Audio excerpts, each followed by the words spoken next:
Hello everybody and welcome back to Fantasy Football. We're here for another week, although you may actually get a bonus episode this week because we have got midweek games coming up as well. One will be actually tonight that this video goes up, and Wednesday, so I might do a video on Thursday, like an extra video on Thursday, so there you go. Don't say I don't spoil you. Now let's see how we did for the week. 58 points, an average of 43, highest of 101, so really good actually. I was very pleased. Just everybody seemed to do well and get points or do something, so that was pretty good. I wouldn't say all of the games went exactly the way I thought, but I think most of the teams I thought would win did win. Although a lot of it was like last minute or last 10-minute type goals, so bear that in mind. Now, the only player here I think who didn't really do very well was, well, I guess Lukaku didn't do anything, but Otamendi scored an own goal. Flipping idiot. Otherwise he would have got, he would only got a couple of points I think, because they didn't keep a clean sheet, but still, could have got me up to 60. Would have been nice. So De Gea kept a clean sheet, didn't he, again? Look at these clean sheets, it's utterly ridiculous. He's blatantly going to win like the clean sheet award this season. Kolasinac, clean sheet. Gomez nearly got a clean sheet, but unfortunately Chelsea, well, fortunately for Chelsea, but they scored with what has to be said was a little bit of a lucky goal. I think anyway, personally, but we'll see what you guys think about that. But I don't think Willian meant that.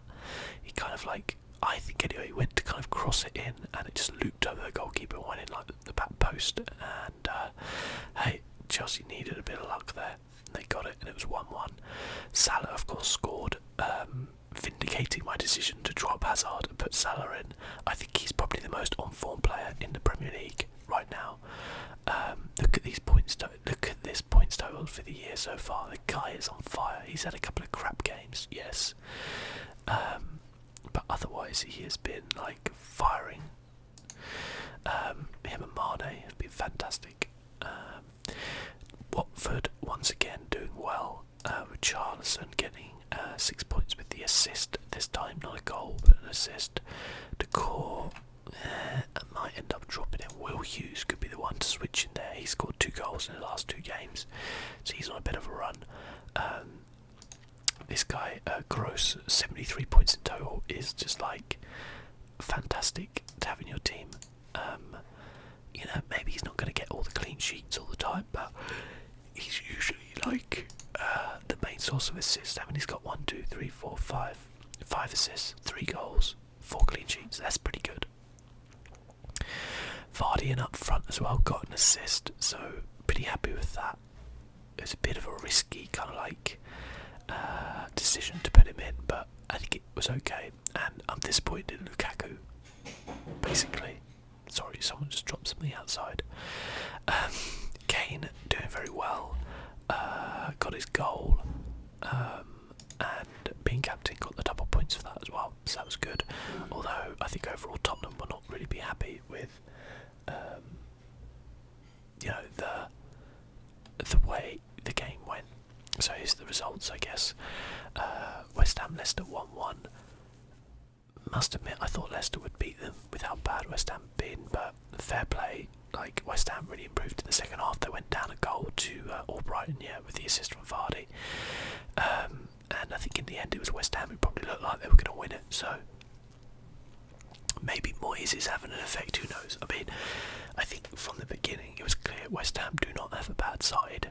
That's very clear. So very much like Everton, I don't think it's going to take a genius to come in and turn them around. Just a solid manager could come in and take them back up the table. So you would expect Moyes to do all right there. I'm not necessarily sure he's a good long-term appointment, but at the end of the day, it's not my football club. I guess. Crystal Palace Stoke, well, for those who don't know, I am a Palace fan.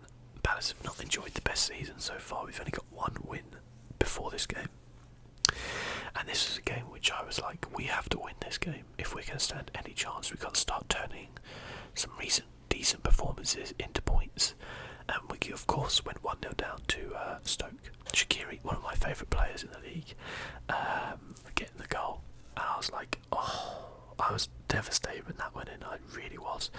But it was only a few minutes later that Loftus-Cheek came in and got the response from a Townsend cross. And I was like 1-1, okay, but still a draw is not good enough for us. If you have a look at our position in the league, you know, we were like lose, draw, and you know, we lost to two decent sides 1-0, and then got two draws, but you know, we needed to get some points on board. You know, we're now only 3 points off safety technically, but like, you know, we needed this win. And then up popped Sakho in like the 92nd minute after I think it was Kabai's shot came back and he put in the rebound.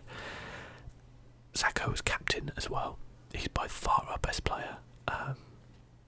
People will say Zaha's our best player. No, Sakho is our best player without a doubt.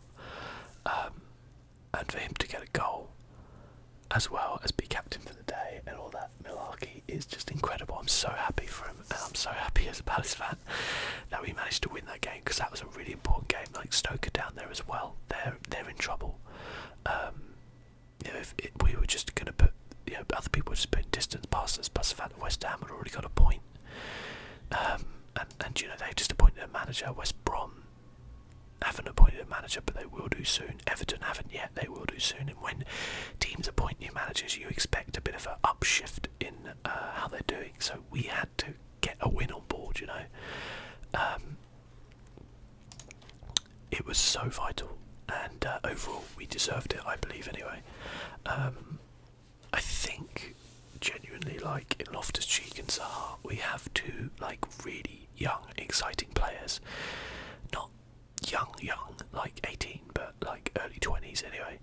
And with some of the other experience we've got in now, I'm really hoping we can kind of shift our way up the table a little bit and get out of the rot. But when you think about it, we started off like basically like 6 games behind, you know, because we didn't get a point and we didn't score a goal. If we manage to stay up after that, that will be a hell of a comeback, and don't let anybody tell you differently. So we'll see. Man United struggling against Brighton. Brighton doing very well. Certainly not disgracing themselves. Ultimately, they didn't get any points. But I think any Brighton fan would take 9th place in the Premier League. Man United needed that win because Man City are just on the charge right now, and Man United have had some dodgy results recently, you know, so they needed that. And you know, Ashley Young came up and scored for them. Oh no, sorry, it's no goal. I did not realise that actually. How about that? Unlucky, but you know, that's Mourinho for you. He will scrape out those wins. You know, he will dig deep. His team will get dirty and dig it out. And one of the things that's been said against Guardiola is that they're not perhaps capable of doing that. But as we'll see later, they pretty much did. So that's pretty ominous. Watford destroyed Newcastle. As I said, Hughes got his 2nd goal in 2 games. Andre Gray looks to be a really good signing for them as well. And Yedlin scored no goal. I mean, Newcastle started off really well. You know, they were right up there, but they've dropped right down now. 4 losses in a row.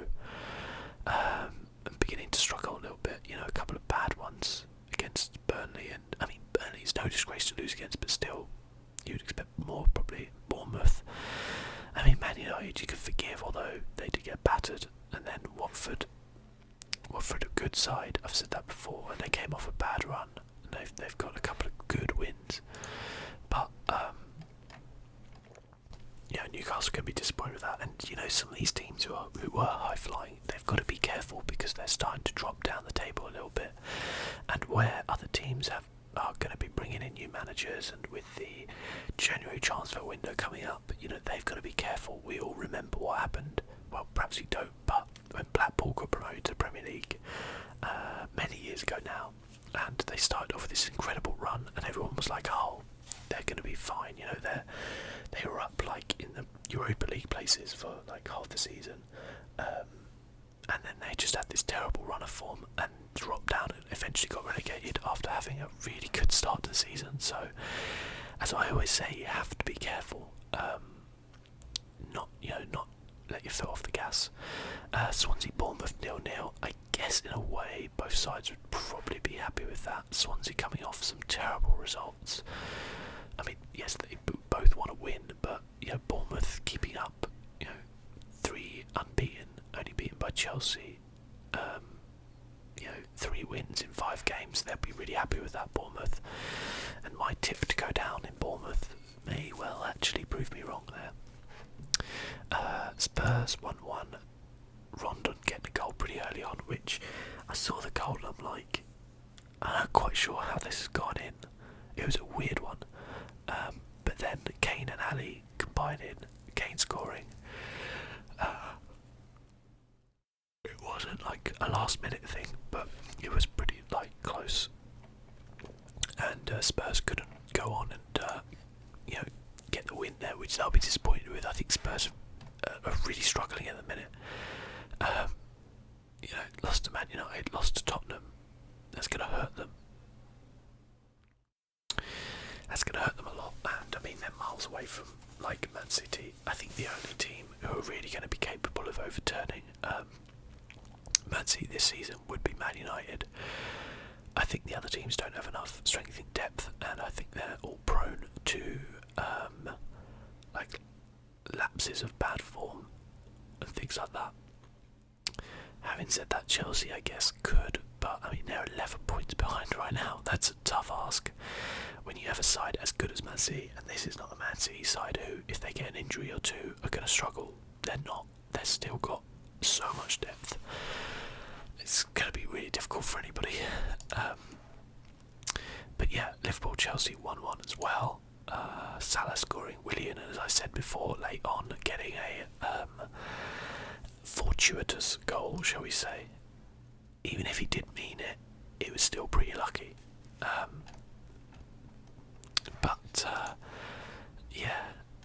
It's an interesting one. Look at that, Liverpool only 1 point ahead of Burnley. Fascinating stuff, really.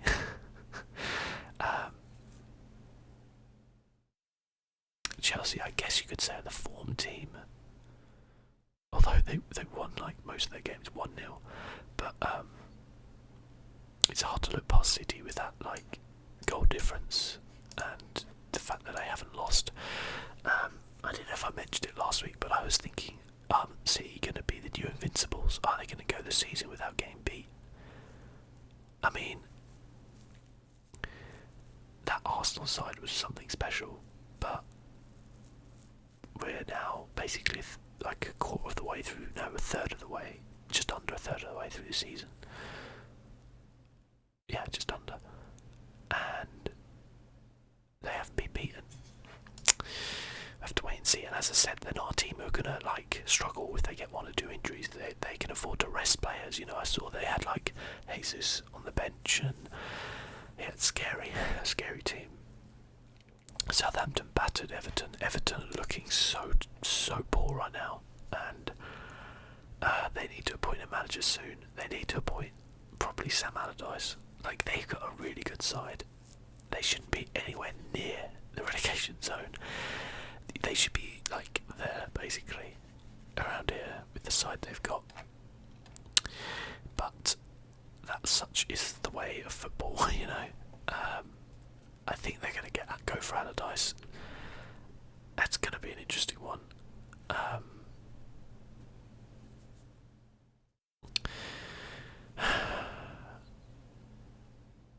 It's going to be, I mean, I kind of hope they do go for Allardyce, because I think Palace get 3 million in compensation if they do. So, we'll see. But it would disappoint me though, because I mean, what was the real reason Allardyce decided to leave Crystal Palace then? Because he said he just didn't want to be a manager anymore, he wanted a break or whatever, but I don't know. We'll see. Arsenal scraping a win at Burnley. I think it was a last minute penalty from Sanchez.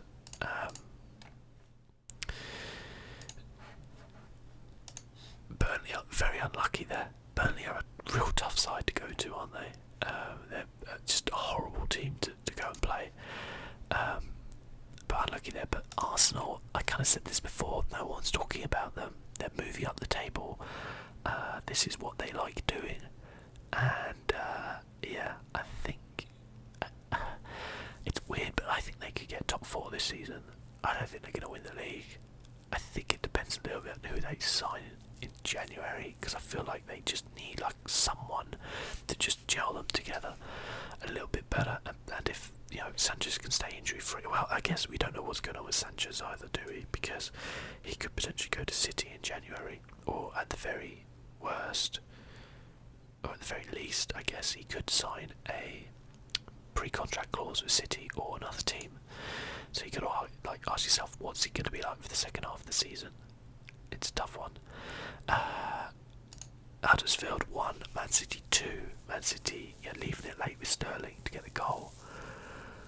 Otamendi scoring the own goal, you flipping idiot. But yeah, they left it late, they scraped it. Huddersfield played well. Again, on the other side though, need to be careful. They've got Arsenal up next. They've lost some bad games recently, and they need to be careful because they could drop down a little bit. And I'd kind of want to see Huddersfield stay in the Premier League. I like the way they play football. I like David Wagner, their manager. Admittedly, if they stay, he'll probably leave to a bigger side. But it's nice to see a change, a different team in the Premier League every now and then. It's good. So what have we got next? Well, the big game actually there is Brighton Palace. That is like a grudge match and a half. We have played each other in the league for a good few seasons. Palace and Brighton hate each other. There's so much history as to why. They call it the Derby of the M23 because that's the motorway that separates basically South London and Brighton. But they're not really that close to each other, but they've always kind of tangled in the past, if that makes sense. Brighton have got like an ex-Palace player in Clint Murray who plays with them, very good player. I've kind of said before, I don't really feel any animosity towards Brighton because I used to live very near there and it's a great place. But it will be interesting, especially as Brighton, I guess, might go into this as favourites. Probably do go into this as favourites actually. So it will be really interesting to see. Their run of form at the minute, I guess, going in is not. I mean, they just lost, but it was decent before that. And ours was crap, but we just won. So we'll see. Leicester Spurs. Don't know about that one. I guess Spurs, but I just don't know at the minute about them. They're so hit and miss. They had a great result against Borussia Dortmund in the Europa League, and then they went and struggled against West Brom. Managerless West Brom. Is European football too much of a stretch for them? It's a good question, I guess. Watford, it's going to be a cracking game. I think that's actually on BT Sports. I may even try and check that out. But that would be a really interesting game, actually, because Watford are in a good bit of form. Man United are coming back into form. They've got like Pogba back, Ibrahimovic. It's going to be a good game. West Brom Newcastle. The result would be interesting, but it's probably not a game I'd want to watch, shall we say. And Arsenal Huddersfield, that's a really interesting game. That would be a test for Arsenal again, but I mean they came through the Burnley test, and I say that was a harder game, so you would expect them to beat Huddersfield. Bournemouth, Burnley, who knows? Chelsea, Swansea. Actually, that's one thing I'm going to do because I saw that Morata is now the form guy, and I'm not too sure about Lukaku at the minute. So my transfer for this week is going to be Lukaku out and Morata in.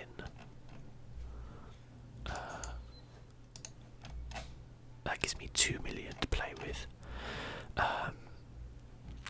Who do I want to put in and where? Do I even want to put anybody in? I'm thinking of cutting Vardy, but then again, I don't know. No, I think we'll just stick with that this week. I like Lukaku, but I'd rate Morata to score against Swansea, so much so that I'm going to make him captain as well. I think Chelsea will beat Swansea. I don't think Swansea are a very good side at all. and I think Chelsea will beat them.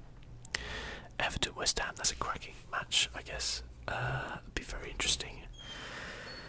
West Ham, are they on the way back? We'll see. Everton, can they, arrest this slide that they're on? I don't know. And Man City, Southampton. You got to say Man City win there. It's interesting that I don't have more Man City players, isn't it? I feel like that's a bit of an idiotic thing, but it's just they're really expensive. Maybe I could try and drop Vardy and put in. How much does that leave me with? Oh, 10 million. Okay, so I could put in any one of these. Sane, Sterling, or De Bruyne. Oh, I've got maximum number of midfielders. Damn. What if I? Oh God, now I have to like cut a load of points again. Ah, fuck it. We'll do it. Oh, or I could put Aguero or Jesus in. Oh, I could put Jesus in. Although, does he even play that much? He didn't play last time, but I would expect him to play this time, right? He's kind of playing like every other game. Let's do it. That's a hell of a lineup there. Stoke, Liverpool. I expect Liverpool to win. I expect Salah to get something there, but we'll see, I guess. I always forget the button to. That's it. Make captain. Yeah. Make vice captain. There we go. There's the team, I guess, going into the games. Should be an interesting one. As I said, I'll do another video on Thursday. But till then, guys, thanks for watching. As always, there's our positions here, moving up in the world, perhaps a little bit. But till then, guys, thanks for watching. I'll see you soon.